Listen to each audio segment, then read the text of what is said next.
how to find the perfect watch. Yeah, it's a subjective definition. I think it's a difficult thing to do, but I will lay out some qualities that I feel are essential in finding a forever watch. So throughout this video, I'll drop in footage of some amazing watches that I've filmed over the past decade, and I think some of you may feel at least one or two qualify as the perfect piece. Thanks to Artem Straps out of Australia for being a sponsor of the channel. Artem specializes in sailcloth straps, in premium FKM rubber straps. I've placed a link below, which if you use is a great way to support my channel while you upgrade your favorite sports piece with a killer strap. Now, the first thing that the perfect watch or ideal watch needs is practicality. So it needs to be accurate, it needs to be reliable, it needs to be tough. Otherwise, what are we talking about, right? It needs those things. They're critical. Many watch collectors these days, they wear the heck out of their watches. So their watches need to be able to withstand a good amount of use and abuse. And this could mean utilizing modern materials like ceramic or titanium or sapphire or tungsten, or maybe hardened coatings to protect from scratches. But I think it more so means buying a watch that has an outstandingly accurate, tough, and tested movement.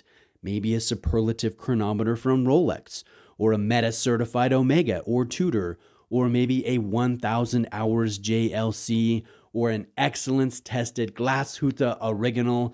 And I know some of you don't like when I say Glashütte Original, aber ich spreche ein bisschen Deutsch. Ich versuche die richtige Aussprache zu verwenden, wenn ich über eine deutsche Marke spreche. Lass es gut sein.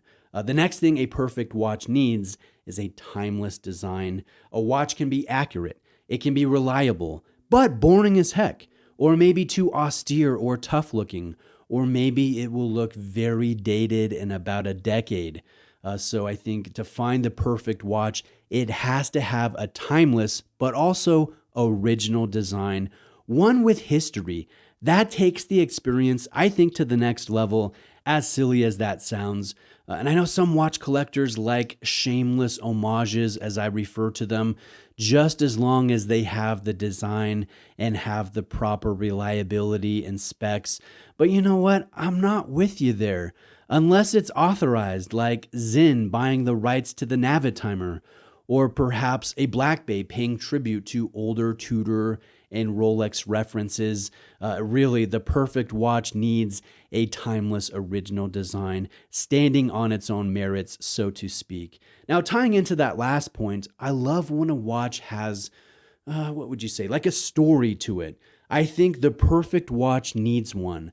We talk about the Moon watch. That's got to be the coolest history and story associated with any watch. Or the Tank from Cartier, or the Pogue from Seiko, or the Day-Date from Rolex, or a Reverso from JLC, or a Santos from Cartier, or a Pasha de Cartier. In fact, most Cartier models have a pretty good story attached to them. I think that adds just another layer to the experience. Now, some will say the perfect watch needs to be priced affordably, or at least easily attainable to the masses.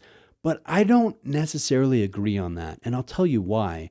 Yeah, it would be awesome to get a tough, reliable, timeless, original design for not a lot of money, but honestly, I just haven't found many of those in the watch market over the years of being a watch fan. If you think it's a lovely watch, if it hits all of the criteria, and you have the means to buy one, chances are you will, regardless of whether or not you would prefer to spend less. Watches at the end of the day are a luxury, and a really good watch is usually a bit overpriced, as much as I don't like that situation. Now, here's the last thing that a perfect watch needs. And no, it's not versatility. It's not having a good bracelet or an adjustable clasp or being a specific size. It's not about having a certain complication or even coming from a well-known or well-respected brand. It's very simple. It has to have that X factor, And that's subjective for each watch collector. It has to make you smile when you put it on. It has to make you want to go change watches if you were wearing a different watch that day. It has to ignite the fire within. It has to keep your attention. In other words, it just has to be special for any number of reasons. And sometimes those reasons come from a sentimental experience, like being given, or maybe your grandfather willed you a watch, or you bought a celebratory piece when you had a child, or succeeded in business, or graduated from college, or something similar.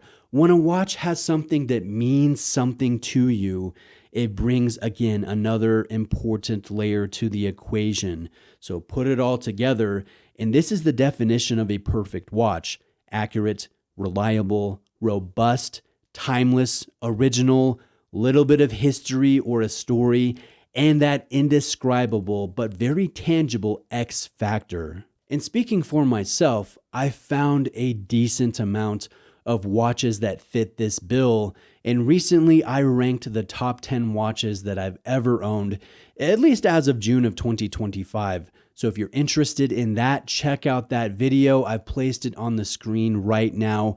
Let me know what you think. Share your non-negotiables for the perfect watch below, and thanks for watching.